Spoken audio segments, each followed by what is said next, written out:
حدیثوں کے چکر میں پڑھ کے آپ کا حال نہ برا ہو جائے۔ ایک آدمی تھا جو ہے مرنے والا تھا، اپنے بچوں کو بلایا، وصیت کی ہوئی۔ وصیت جو ہے آخری وصیت بڑی جو ہے اہم وصیت ہوتی ہے۔ اس نے کہا دیکھنا جب میرا انتقال ہو جائے تو مجھے نیا کفن نہیں بلکہ پرانے سڑے گلے کپڑے میں کفن دے دینا۔ گھر والوں نے کہا ابا ہمارا نام خراب ہو جائے گا محلے میں، ہماری عزت خراب ہو جائے گی،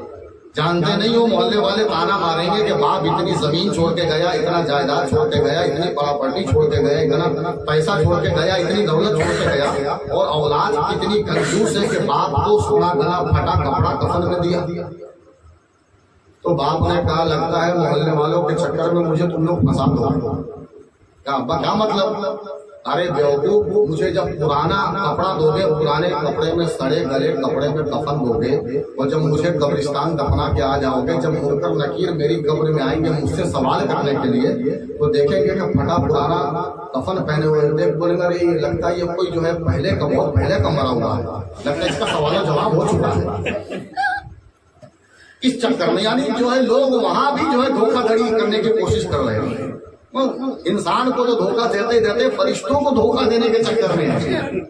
کہ منکر نکیر آئیں گے دیکھیں گے اس کا بہت پرانا کفن ہے، لگتا ہے تو بہت پہلے کا مرا ہوا ہے، اس کا سوال جواب تو ہو گیا ہوگا، چھوڑو اس کو ہٹاؤ، نیا مردہ ڈھونڈتے۔ اس چکر میں جو ہے لوگ رہتے ہیں۔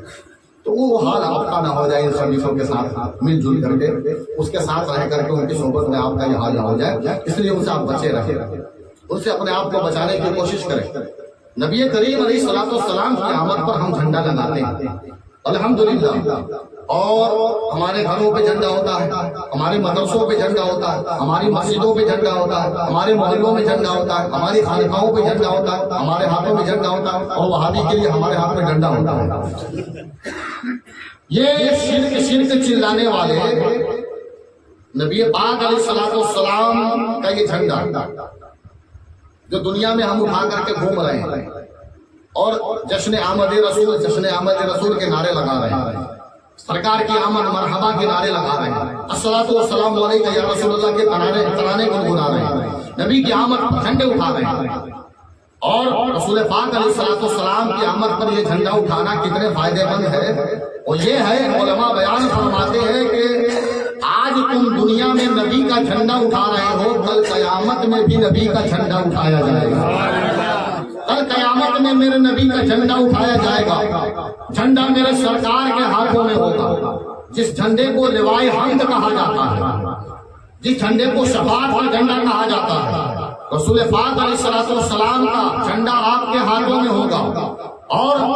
جس طریقے سے آج نبی کی آمد پر ہم جلوس نکالتے ہیں، کل قیامت میں نبی کے جھنڈے کے سائے میں نبی کا جلوس نکلے گا، میرے آقا آگے آگے ہوں گے اور میرے آقا کے غلام پیچھے پیچھے ہوں گے، سرکار کے ہاتھوں میں جھنڈا ہوگا، سرکار آگے لے کر کے چلتے ہوں گے، مقام محمود پہ جاتے ہوں گے، مقام شفاعت پہ پہنچتے ہوں گے، اور پیچھے پیچھے جلوس کی شکل میں نبی کے سارے عاشق ہوں گے، نبی کے سارے غلام ہوں گے، نبی کے سارے دیوانے ہوں گے، نبی کے سارے مستانے ہوں گے، نبی سے محبت کرنے والے ہوں گے، اور قیامت کے میدان میں جب لوگ جلوس میں شریک ہونا چاہیں گے ان کو جلوس میں باہر کر دیا جائے گا، جلوس میں الگ کر دیا جائے گا، وہ کہیں گے ہمیں جلوس میں کیوں شامل نہیں کیا جاتا، ہمیں جلوس میں کیوں شریک نہیں ہونے دیا جاتا، ان سے کہا جائے گا آج یہ نبی کا جلوس نکلا ہے اور اس جلوس میں اسی کو شریک ہونے دیا جائے گا جو دنیا کے اندر نبی کا جلوس نکالا کرتا تھا۔ اس جھنڈے کے نیچے اسی کو کھڑا ہونے دیا جائے گا جو دنیا کے اندر نبی کی آمد پر نبی کے جھنڈے اٹھایا کرتا تھا، اسی کو جھنڈے کے سائے میں رکھا جائے گا، اور ہمارے آپ کے جھنڈے جیسا چھوٹا سا جھنڈا نہیں ہوگا، وہ نبی کا جھنڈا اتنا بڑا جھنڈا ہوگا جس کے نیچے اگر پوری دنیا بھی آ جائے تب بھی جھنڈا جو ہے کم نہیں پڑے گا، اتنا بڑا جھنڈا ہوگا رسول پاک علیہ السلام کا، اس کے نیچے یہ نبی پاک علیہ السلام کی امت ہوگی، اسی امت کو اس کے نیچے رکھا جائے گا جو دنیا کے اندر نبی کا جھنڈا نبی کی آمد پہ اٹھاتے ہیں، اسی کو اس جھنڈے کے نیچے شامل کیا جائے گا، باقیوں کو تو ادھر ادھر پھینک دیا جائے گا، اور ان کا تو کیا حال ہوگا آپ کو معلوم ہے، ان کا حال قیامت میں ان خبیثوں کا حال کیا ہوگا آپ کو معلوم ہے؟ نہیں معلوم ہے. کہا کہ محشر میں جب وہابیوں کا لگایا گیا پتہ، محشر میں جب وہابیوں کا لگایا گیا پتہ،